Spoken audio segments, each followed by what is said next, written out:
सीधी जिले के कंजवार शासकीय पूर्व माध्यमिक विद्यालय के शिक्षक शैलेंद्र प्रताप सिंह का चयन राष्ट्रीय शिक्षक पुरस्कार 2026 के लिए हुआ है। शिक्षक दिवस पर 5 सितंबर को राष्ट्रपति द्रौपदी मुर्मू उन्हें सम्मानित करेंगी। सरकारी स्कूल में जन भागीदारी, नवाचार और बेहतर शिक्षा के लिए किए गए उनके प्रयासों ने विद्यालय की तस्वीर बदल दी है।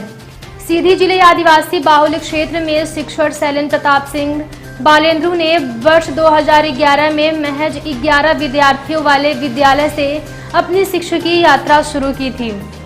यहाँ शिक्षा का स्तर जर्जर भवन और सीमित संसाधनों के बावजूद लगातार प्रयासों से विद्यालय की स्थिति में सुधार हुआ है। प्रभारी प्रधान अध्यापक की जिम्मेदारी संभालने के बाद उन्होंने ग्रामीणों, पालकों और जनप्रतिनिधियों को साथ लेकर जन भागीदारी अभियान चलाया, जिससे करीब 5 लाख रुपए की मदद मिली, जिसकी मदद से विद्यालय में बाउंड्री वॉल, पेयजल, मरम्मत, शिक्षण सामग्री, बगीचा और पोषण वाटिका सहित कई सुविधाएं विकसित किया गया है।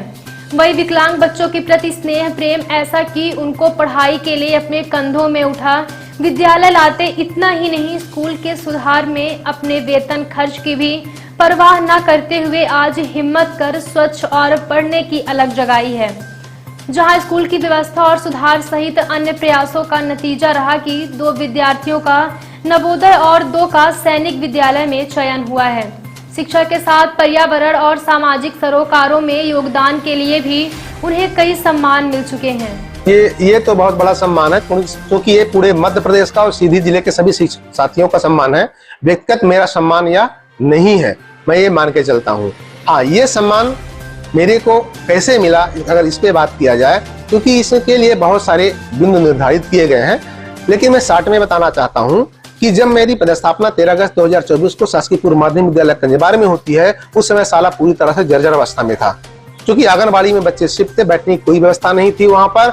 उस समय वहां पे बच्चों की संख्या सिर्फ 69 थी, जिसमें 36 बालिकाएं थी। हमने जन सहयोग का सहारा लिया, हितधारकों को विद्यालय के प्रति जोड़ा, जिसका नतीजा ये निकला कि लगभग 5 लाख रुपए इकट्ठा हुए और इससे मैंने शाला का जीर्णोद्धार करवाया। शाला समय के बाद हम खुद श्रमदान करते थे। इसके बाद माननीय विधायक महोदय द्वारा एक हैंडपंप खनन का कार्य कराया गया। ग्रामीणों ने मिलकर के उनमें एक समरसेबल मोटर पंप लगवाए, 900 फीट के बाउंड्री बनवाई गई उसमें। इसके बाद नतीजा ये निकलता है कि जहां पे 69 बच्चे थे, आज वहीं पर 202 बच्चों की संख्या हो गई है। इसमें बालिकाओं जो 36 थी, आज वो बढ़कर के 107 हो गई है। क्योंकि ग्रामीण एरिया से विद्यालय स्थित है, वहां पे ज्यादा लोग शिक्षा का महत्व नहीं देते थे। 26 ऐसे बच्चे थे जो इसके पूर्व शाला त्याग चुके थे। उन 26 बच्चों को घर में उनके अभिभावकों को समझाइश के बाद शाला से फिर से जोड़ा गया। नतीजा ये निकला कि सभी बच्चे स्कूल में अध्ययनरत होकर गुणवत्तापूर्ण शिक्षा प्राप्त कर रहे हैं। क्योंकि जैसा मैं पहले भी बता रहा हूँ कि वह ग्रामीण एरिया है, बच्चे अभिभावक ज्यादा ध्यान नहीं देते हैं, कम उम्र में बच्चियों की शादी कर देते हैं। उनको समझाने के बाद नतीजा ये निकला कि जो 12 बच्चियां ऐसी थी जिनको शादी तय हो चुकी थी, उनका बाल विवाह रोक करके शिक्षा के मुख्य धारा से जोड़ा, स्कूल में नामांकन किया और बाल कैबिनेट में उनको विभिन्न पद सौंपे गए।